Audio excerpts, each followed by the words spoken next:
How you doing? I'm Tomlin's Lieback. It's 365 days towards racial change. Pleasure to have you with us. If this is your first time here, we don't get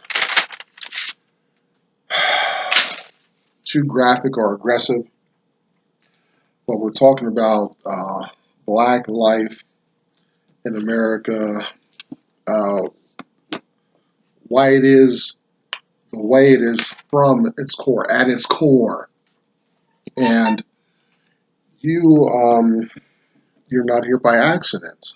Whether you're a white person, that you consider yourself part of the power group, or if you're a black person and you're like, man, I'm getting a resistance in my life and I don't understand it. I don't know how to navigate it. Will you please give me some commentary on it? If you feel like that, then you feel as I felt. Uh, well, probably for a longer time than I realized it, but it really became uh, prominent in my thinking, towards the end of 2018 when I stumbled onto work of a man named Dr. Claude Anderson. You know, um, so that's what where we're at. I'm looking at the world and our current events. We've just had a drone struck, performed this drone strike on an Iranian general, um, high up guy. Um, and the United States, we feel justified in what we do and all that. I to on one hand, the world has really got to get over like 9/11. It's like you came into our house, flew planes into my house, and the world needs to understand that we're going to be a little paranoid, uptight, and then maybe over responsive at times to what's going on. But I think also the United States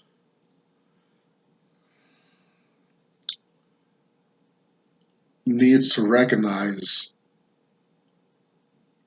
whether or not they are forwarding a kind of religion on the earth. You know, our Constitution and stuff, and we say we want to insert our participate in freedoms of a space for a people and things like that. And it might be noble and all that, but you know, maybe this American way isn't the only way. Um, for white people, the power group, to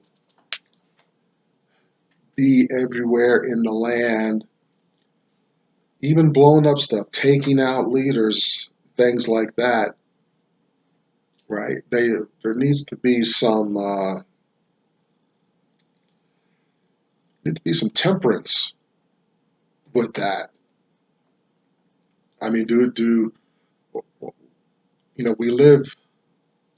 we dwell in separate houses.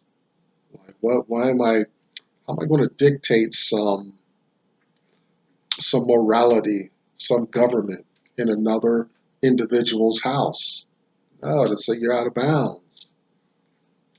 A person's space is sovereign, and I'm not. I'm starting to lose my way and not understand. Well, I have a view on America's policy, but how far can the power group reach uh, and still be taken seriously as a nation and as a people interested in human rights and things like that. America is very selective in who it targets and supports and all that. Um, you've got if you've got a resource that we're interested in, oh boy, we have a lot of concern for that space all of a sudden, right? But when it comes to I don't know, or our more idealistic advancements, those nations that don't have a natural resource that we want, or a port that gives us strategy, or if they're off in some remote area on the planet, well, yeah, suddenly we don't even look a blind. We don't give them any attention, any support when uh, when a coup occurs or a some kind of radical regime. And I'm speaking specifically about Benin. That's a very tiny country on the West African coast. And if you remember when they called it either Freedom Spring or Freedom Summer, the Oriental guy set himself on fire, but he wasn't ready for the what do you call it, self-emulation or something like that, right? That's intense. Now, those protesters, the priests in Vietnam, yeah, you got to be in a certain space to set yourself on fire. That's pretty intense. But the young man wasn't. Anyway, but it did kick off a lot of protests. Uh, Gaddafi, right, out of Libya, they rolled him around the street. And Egypt had a lot of changes going on in a lot of other spaces. But you heard a little blurb about Benin. Well, Benin didn't, apparently they don't have any concern, right? So the U.S., we didn't send a tank or fly over communities, you know. But these places with oil, yeah, we're very much interested in having troop presence and all this stuff. And anyway, I don't want to get off on a tangent. Got to be Americans should check itself now. Uh,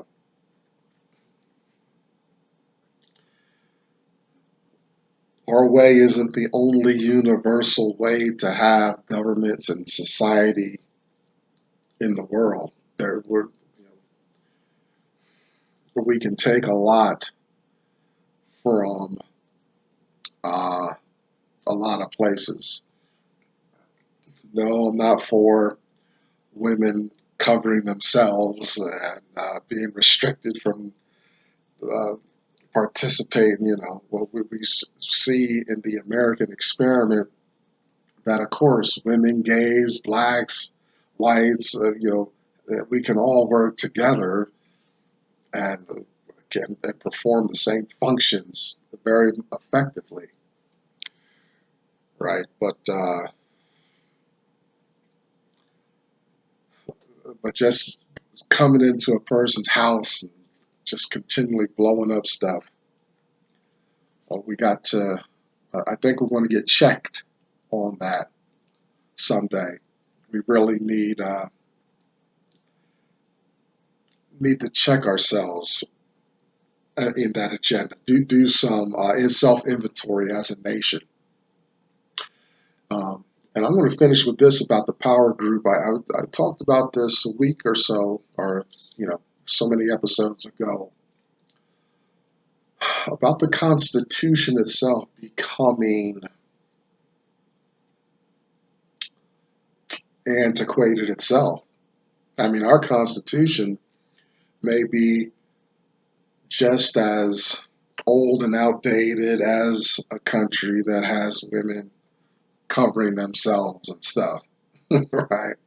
I mean, I spoke with a good friend.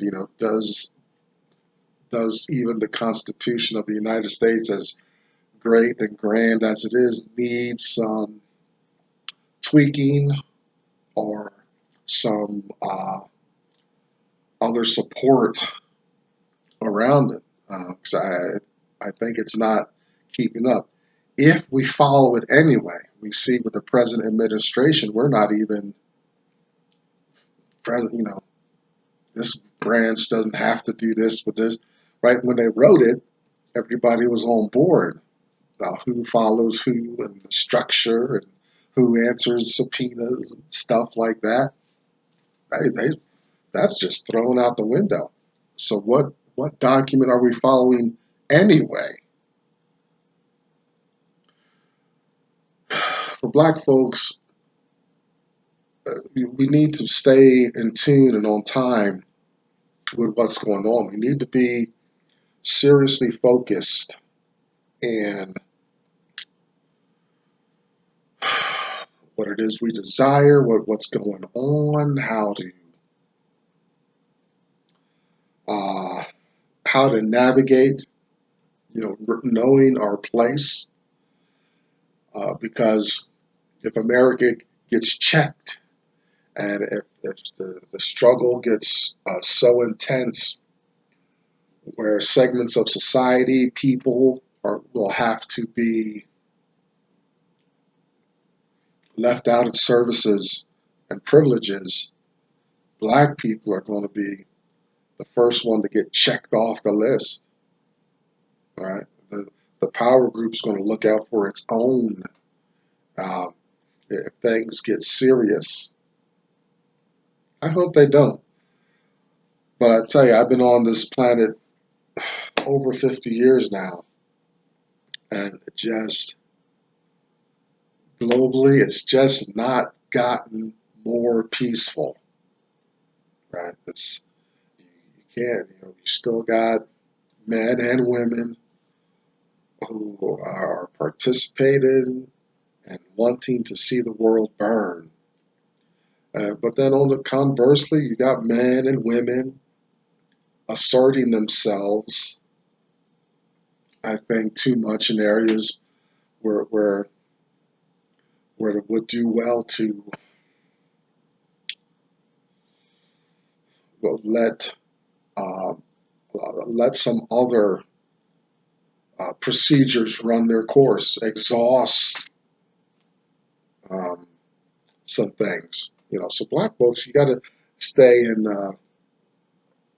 stay in tune, stay in time. All right. This is our last day, part 6, out of Harriet Beecher Stowe's phenomenal work. Before we get to that, let's knock out some of our other points of introduction. I'm inspired to do this work by a man named Dr. Claude Anderson. You can find him here on YouTube. Show you some other places where you can hook up with him and his message. Timely stuff. Although the material I reference might be 5, 6 years old, but it's very relevant. That's a sign of some good writing. If you could take it, if it's portable through time, you got a winner. A Black History Reader. 101 questions you never thought to ask. Black labor, white wealth, search for power and economic justice, and Dr. Anderson's national plan to empower Black America, Powernomics. You can find Dr. Anderson at powernomics.com. Behind me, you'll see the hashtag #US2 symbol. You'll find Black women communicating, having their community, supporting one another. Check out Black Enough, BLAGGENUF, kind of a black Facebook experience. And I've been plugging Dr. Boyce Watkins at the Black Business School. Go check him out if you've got an entrepreneurial mind or want some ideas. They got a lot of good products and services over there.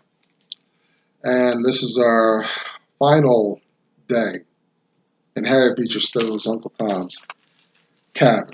Remember this, this is actually 45 articles in an abolitionist newspaper. I think it was called The Liberator, and through mid 1800s. And she, wrote these articles, and she compiled them into one book, Uncle Tom's Cabin. So we've had Uncle Tom's Saga.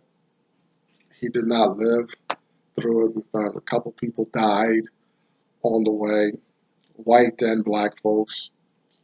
We saw brutality. We've got a lot of questions about sexuality,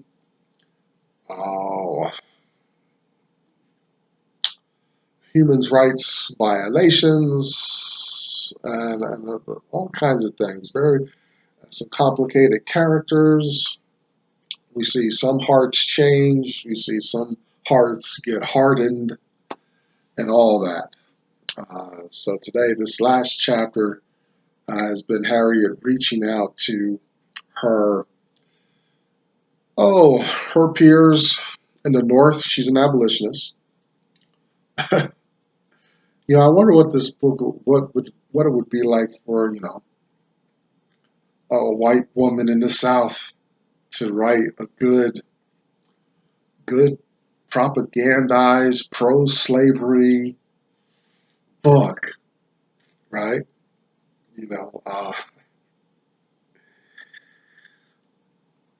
What elements would be in it? Would there be any altruism, outreach, um, hearts, looking to emancipate, reconcile slaves? What does it look like? What would it look like in a white woman's mind in the South, mid 1800s, to reinforce slavery as a valid institution in America? you know, but you don't have texts like that, right? That those kind of texts would be right. That's a white supremacy, and that's all that. But America is doing it best. You'll find I'm a little pessimistic towards my country because of its history, and so I'm always aware. Like white people, in a sense, are always like some white people are always like suspicious of me. Well, I'm suspicious of the country in which I live. Okay, because this is a country, we got rape, families, gangs, lynching families, gangs, never been brought to justice in America. In the land. I was watching one of those crime shows. Tragic, right? This man, pure psychopath, a true psychopath, and he murders. Murder for him is a matter of course. There's no motivation. It's like, and I guess I hadn't been exposed to this in a while, so it was a little shocking. I don't watch those shows much anymore either, but it was a little shocking. Like this guy murders to murder. It's not, I don't even think it's a pleasure. It's just an impulse, right? And listen, that's nothing new in the world. I mean, from time past, immemorial, we've got rapists, murderers, all kinds of thieves, right? I mean, I'm talking the people whose consciousnesses are not pricked.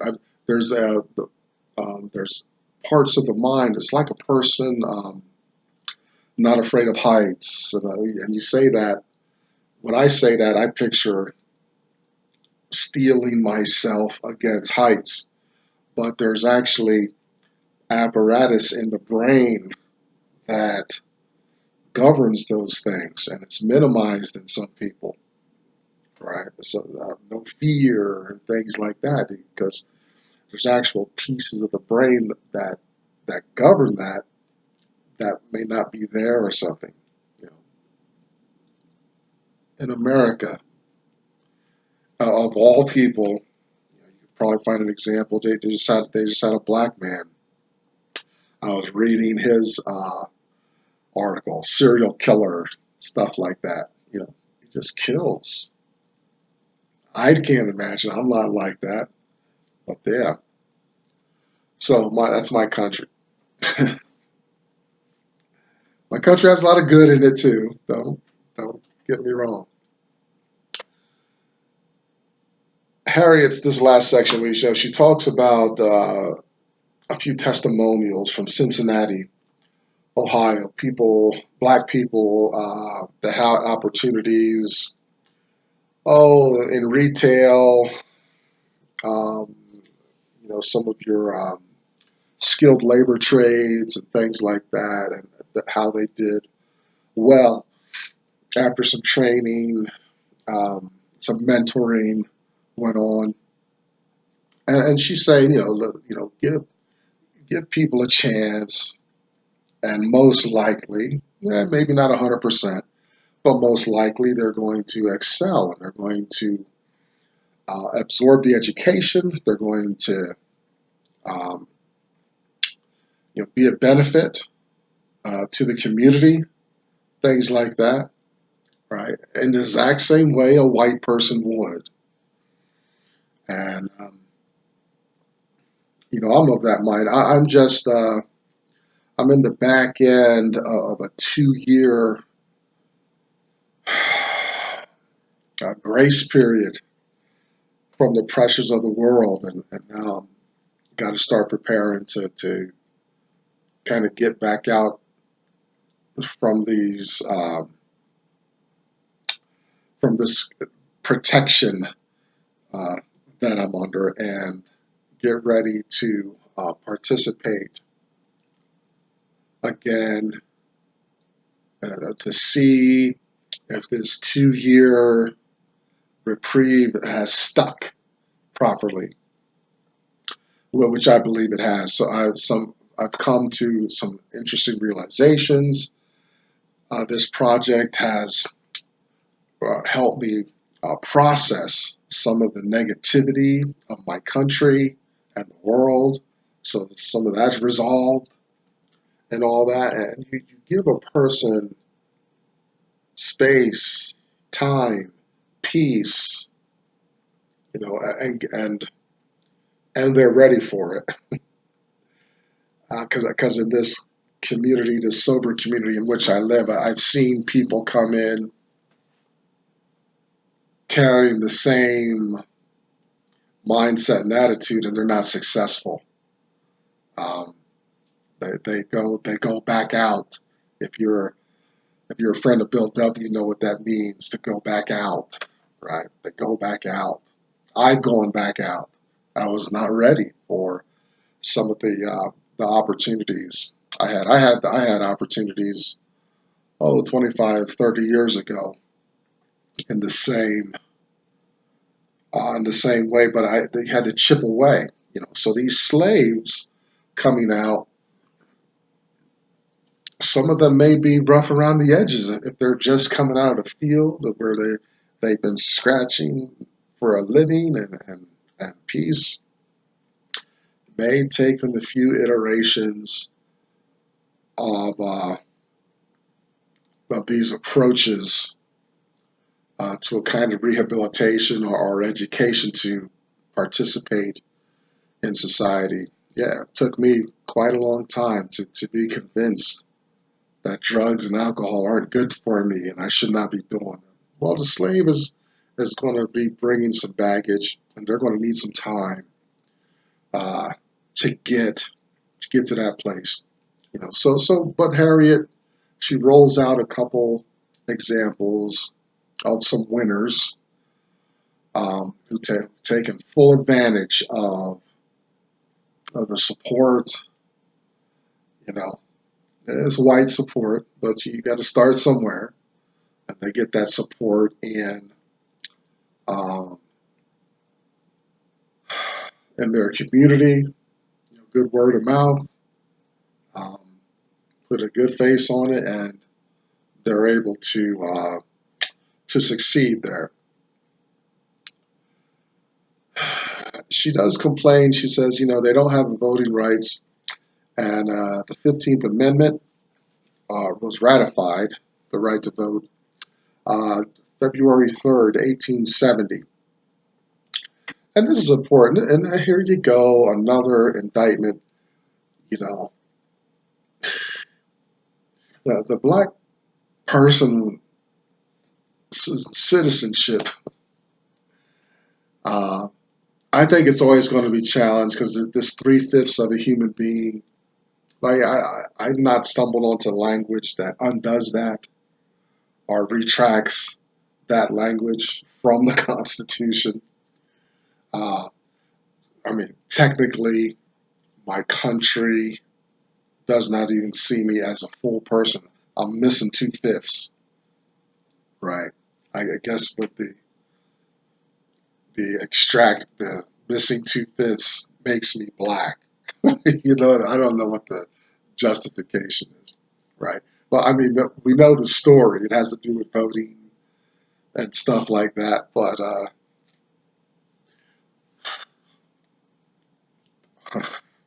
forgive me, Star. Okay, I won't go there. I'll go there another time. Okay, we've talked about that before, the 3/5 of a human being. But no voting rights, and you see black folks were always the recipient of what the white power group decides to ration to us in the form of rights, privileges, access to wealth and favor and whatnot. You don't see that in other groups necessarily, unless they're much of a threat. Now, I will say, to a degree, that the Hispanic community, may be the next target, right? Because that community has taken over black folks, and I think they're a viable threat to white power and participation in the land. They're coming. Their community is so unified and homogeneous that they're just moving with such eloquence in the American system. Like, you know, us black folks advocate. We're not present, and we're conditioned to be receptive in general and not proactive, not to go get it and things like that. So voting rights is just one example of how Harriet is pointing to something that I don't think she doesn't realize what she's talking about here. I think us blacks waiting for the white power group to give us voting rights so we can further participate. But see, in that is the problem, is that you created a fixed space between blacks and whites, because one group is always, out in front with its smoke screen, rationing rights and resources to the disadvantaged group. And the disadvantaged group can't get around that. That's trouble. It takes a lot of resources. She could have skills with a ball, skills in business. You need some overwhelming energy to get in front of that dynamic and really self-determine yourself and call the shots. And she finishes off, we'll finish here, about some apocalyptic inferences about nations that were not receptive, open, and mindful to the changes that the universe applies. You know, is America supposed to be an eternal phenomenon on the earth of a society of humans, or does it have an end? Is there an end game? Is there a specific shelf life for the American way on the planet? We've seen it in other governments, and well, I'm not going to go into that again, but she gives some apocalyptic warning to the nation. And it's interesting that's just a few short years after she wrapped up Uncle Tom's Cabin came the Civil War, right? That's the bloodiest war America has had, is amongst ourselves. What a nation. We got a lot more to talk about, a lot of days ahead of us.